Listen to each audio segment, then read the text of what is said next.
মহানগৰীত পুনৰ নাৰীদেহ ব্যৱসায় ঘাটিত আৰক্ষীয়ে চলালে অভিযান আৰু এবাৰ গণেশগুৰিৰ লুক্স বিউটি সেলুনত চলিল আৰক্ষীৰ অভিযান পুনৰবাৰ মহানগৰ আৰক্ষীয়ে দেহ ব্যৱসায় ঘাটিত চলালে অভিযান এবাৰ গণেশগুৰিৰ লুক্স বিউটি সেলুনত চলিল দিছপুৰ আৰক্ষীৰ অভিযান আৰু এই অভিযানৰ সময়তে সেলুনখনত তিনিগৰাকী যুৱতী এগৰাকী মহিলা সহ দুই যুৱকক গ্ৰেপ্তাৰ কৰিবলৈ সক্ষম হৈছে আৰক্ষীয়ে দীৰ্ঘদিনে সেলুনখনত নাৰীদেহ ব্যৱসায় চলি থকাৰ গুৰুতৰ অভিযোগ উত্থাপন হৈছে দিছপুৰ মহিলা আৰক্ষীয়ে ইতিমধ্যে গ্ৰেপ্তাৰ কৰিছে আটাইকেইজনকে দীৰ্ঘদিনৰ পৰা এনে ধৰণৰ ব্যৱসায় চলি থকাৰ অভিযোগৰ ভিত্তিতে আৰক্ষী অভিযান চলাই গ্ৰেপ্তাৰ কৰিছে আটাইকে আৰু সেলুনৰ পৰা আপত্তিজনক সামগ্ৰীৰ লগতে জব্দ কৰা হৈছে সুৰাৰ বটল ভাইৰেল গ্ৰাহকৰ সৈতে সেলুনখনৰ কৰ্মচাৰীয়ে হোৱা বাৰ্তালাপ আৰু তাৰ পাছতে আৰক্ষীয়ে অভিযান চলাইছে ইখনৰ পাছত সিখন আসলতে নাৰীদেহ চক্ৰ উৎখাত কৰিবলৈ সক্ষম হৈছে মহানগৰ আৰক্ষীয়ে প্ৰথমতে বেলতলাৰ যি বাপ্তি সিন আৰু তাৰ পাছতে কালি পৰহিৰ দিনটো দেখিবলৈ পোৱা গৈছিল হোটেল বিলাস আৰু এইবাৰ গণেশগুৰি সেলুনত চলিল আৰক্ষীৰ অভিযান লুক্স বিউটি সেলুনৰ পৰা গ্ৰেপ্তাৰ কৰিবলৈ সক্ষম হৈছে নাৰীদেহ ব্যৱসায়ৰ ঘাটিত যেন পৰিণত হৈছে মহানগৰ ৰমৰমীয়া ব্যৱসায়ৰে চলি আছে একাংশ এনেদৰে আৰু ইখনৰ পাছত সিখনত আৰক্ষী এনেদৰে অভিযান চলোৱাৰ সময়তে বহুকেইজনক গ্ৰেপ্তাৰ কৰাৰ সমান্তৰালকৈ আপত্তিজনক সামগ্ৰীও জব্দ কৰিবলৈ সক্ষম হৈছে আমি সবিশেষ কথাখিনি জানিব আমাৰ সতীৰ্থ সাংবাদিক মাধৱজ্যোতি দত্ত আপোনাৰ কাষলৈ আহিছো আৰু এতিয়া এনে ধৰণে আসলতে এক ৰমৰমীয়া ব্যৱসায় কৰা দেখিবলৈ পোৱা গৈছে একাংশই বাপ্তি সিন তাৰ পাছত হোটেল বিলাস আৰু এবাৰ গণেশগুৰি এখন সেলুনত আৰক্ষীৰ অভিযানৰ সময়তে তিনিগৰাকী যুৱতী সহ দুজন যুৱকক গ্ৰেপ্তাৰ কৰিবলৈ সক্ষম হৈছে আপোনাৰ কাষলৈ আহিছো মাধৱ নিশ্চয়কৈ আচলতে সবিতা এটা কথা ক'ব লাগিব যে তেনেই যেন সুলভ হৈ পৰিছে ধনৰ বিনিময়ত নাৰী দেহ আৰু সেয়াই ইতিমধ্যে প্ৰমাণিত হৈছে ইটোৰ পিছত সিটো যি ছেক্স ৰেকেট ইতিমধ্যে গুৱাহাটীত উৎখাত কৰিবলৈ সক্ষম হৈছে দৈনিক উৎখাত কৰিবলৈ সক্ষম হৈছে মাত্ৰ কেইদিনমানৰ পূৰ্বে যিটো হোমষ্টে বেপ্টিষ্ট ইন নামৰ যিটো হোমষ্টে সেই হোমষ্টেত অভিযান চলোৱাৰ পিছত কিছু তথ্য পোহৰলৈ আহিছিলে কিছু ফোন কলৰ যি ৰেকৰ্ডিং সেই ৰেকৰ্ডিং আচলতে কেনেধৰণে আচলতে গ্ৰাহকৰ সৈতে সেই নাৰী দেহৰ চক্ৰটোৰ কি ধৰণৰ আচলতে লেনাদেনা হয় ধনৰ যি লেনাদেনা হয় সেই লেনাদেনাৰ তথ্য পোহৰলৈ আহিছিলে তাৰ পিছতে হোটেল বিলাসৰ এজন তথাকথিত সাংবাদিকৰ নামত থকা সেই হোটেল বিলাসত একেই নাৰীদেহ চক্ৰৰ যি অভিযান সেই অভিযান দেখিবলৈ পোৱা গৈছিল আৰু কালি নিশাৰ ভাগত আচলতে গুৱাহাটী মহানগৰীৰ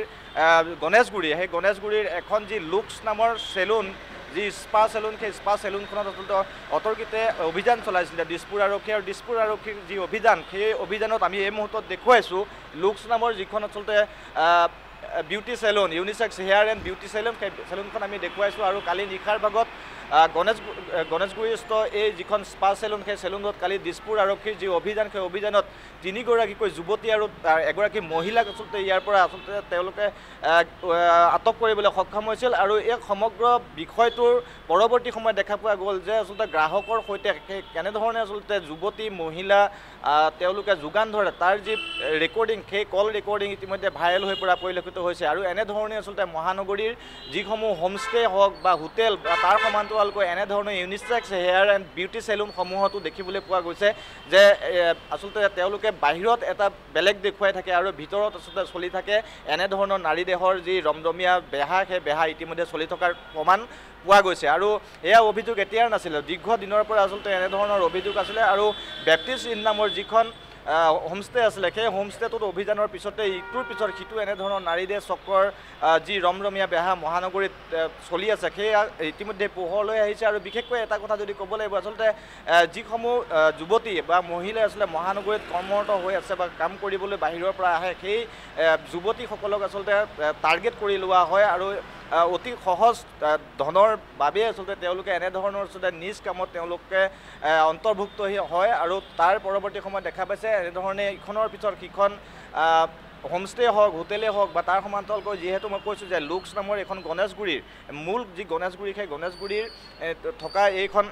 লুক্স নামৰ যি unisex hair and beauty salon এই চেলুনখনতো কিন্তু কালি দেখা পোৱা গ'ল যে 3গৰাকী যুৱতীসহ এগৰাকী মহিলাক কালি দিছপুৰ আৰক্ষীয়ে আটক কৰিবলৈ সক্ষম হ'ল অভিযোগ এটাই যে তেওঁলোকে আচলতে ইয়াৰ ৰমৰমীয়াভাৱে দীৰ্ঘ দিনৰ পৰা আচলতে যদিও ইউনিচেক্স চেলুন তাত দেখিবলৈ পোৱা গৈছিল যে তেওঁলোকে নাৰী দেহৰ যি ব্যৱসায় সেই নাৰী দেহৰ যি ব্যৱসায় সেই ব্যৱসায় চলাই থকা পৰিলক্ষিত হৈছিল আৰু কেৱল এইখনে নহয় মহানগৰীত এনেধৰণৰ বহু ইউনিচেক্স চেলুন আছে যিসমূহতো আচলতে আৰক্ষীৰ হাতত নিশ্চয়কৈ তথ্য থাকিব আৰু অভিযোগ প্ৰতি অভিযোগ দীৰ্ঘদিনৰ পৰা আছে যে ইয়াৰে বহু সংখ্যক যি চেলুন আছে তেনেধৰণৰ অনৈতিক কাৰ্যকলাপ চলি থাকে গতিকে আৰক্ষী প্ৰশাসন একশ্যন মুডত এই মুহূৰ্তত দেখিবলৈ পোৱা গৈছে আৰু বিশেষকৈ বেপ্টিষ্ট নামৰ যিটো হোমষ্টে সেই হোমষ্টেটোত অভিযান চলোৱাৰ পিছতে কেইবাগৰাকীও যুৱতী মহিলাক আটক কৰাৰ পিছতেই কিন্তু তৎপৰতা দেখিবলৈ পোৱা গৈছে মহানগৰ আৰক্ষীৰ আৰু বিশেষকৈ তাৰ পিছতে দেখা পোৱা গ'ল যে হোটেল বিলাস নামৰ এখন হোটেল আৰু তাতো এই এনেধৰণৰ আচলতে ঘটনা সংঘটিত হৈছিল আৰু ইতিমধ্যেই হোটেলখনৰ স্বত্বাধিকাৰী আৰু হোটেলৰ মেনেজাৰজনক ইতিমধ্যে জেললৈ প্ৰেৰণ কৰা হৈছে কিন্তু তাৰ পিছতে কালি অতৰ্কিতে যি অভিযান সেই অভিযানত এনেধৰণে আচলতে এই লুক্স নামৰ যিখন বিউটি চেলুন সেই চেলুনখনত দেখিবলৈ পোৱা গ'ল যে 3গৰাকী যুৱতী আৰু এগৰাকী মহিলাক আটক কৰিবলৈ সক্ষম হৈছে আৰক্ষী আৰু তাৰ পিছত অতি ভয়ংকৰ তথ্য দেখিবলৈ পোৱা গ'ল যে গ্ৰাহকৰ সৈতে দৰদাম কৰাৰ যি তথ্য সেই তথ্যও কিন্তু পোহৰলৈ আহিছে গতিকে এই ক্ষেত্ৰত পৰৱৰ্তী সময়ত অন্যান্য যিসমূহ স্পা চেলুন আছে বা এনেধৰণৰ যি হোমষ্টে আছে তাত কেনেধৰণে আচলতে আৰক্ষীয়ে অভিযান চলায় সেয়া কিন্তু লক্ষণীয় হ'ব সবিতা হয় মাধৱ এই মুহূৰ্তত আপোনাক ধন্যবাদ জ্ঞাপন কৰিছোঁ আৰু এনেদৰে চেলুনৰ নামত একাংশই দীৰ্ঘদিনৰ পৰা দেহ ব্যৱসায় ৰমৰমীয়া ব্যৱসায় চলি আছে বুলি অভিযোগ উত্থাপন হৈছে আৰু কালি যিটো অডিঅ' ভাইৰেল হৈছিল কল ৰেকৰ্ডিং ভাইৰেল হৈছিল তাৰ পাছতে আৰক্ষীৰ তৎপৰতা অৱশেষত আৰক্ষীয়ে গণেশগুৰিৰ লুক্স বিউটি চেলুনতে এনেধৰণে অভিযান চলাইছিল অভিযানৰ সময়তে বহু আপত্তিজনক সামগ্ৰীও জব্দ কৰিবলৈ সক্ষম হৈছে সমান্তৰালকৈ যুৱক 3গৰাকী যুৱতী আৰু এগৰাকী মহিলাসহ 2জন যুৱকক সেই স্থানৰ পৰা গ্ৰেপ্তাৰ কৰিবলৈ সক্ষম হৈছে দীৰ্ঘদিনৰ পৰা এনেধৰণে নাৰী দেহ ব্যৱসায় চক্ৰৰ লগত জড়িত থকাৰ গুৰুতৰ অভিযোগো উত্থাপন হোৱা পৰিলক্ষিত হৈছে এয়া মাত্ৰ কেইটামান উদাহৰণ এনেধৰণৰ আচলতে বহু যি স্পা বা চেলুন আছে যিসমূহতো দীৰ্ঘদিনৰ পৰা চলি আছে এনেধৰণৰ ব্যৱসায় গতিকে আৰক্ষীৰ তৎপৰতাত সেইসমূহো আচলতে অতি শীঘ্ৰে যিসকলে ব্যৱসায় চলাই আছে সেই সকলো আৰক্ষীৰ জালত পৰিব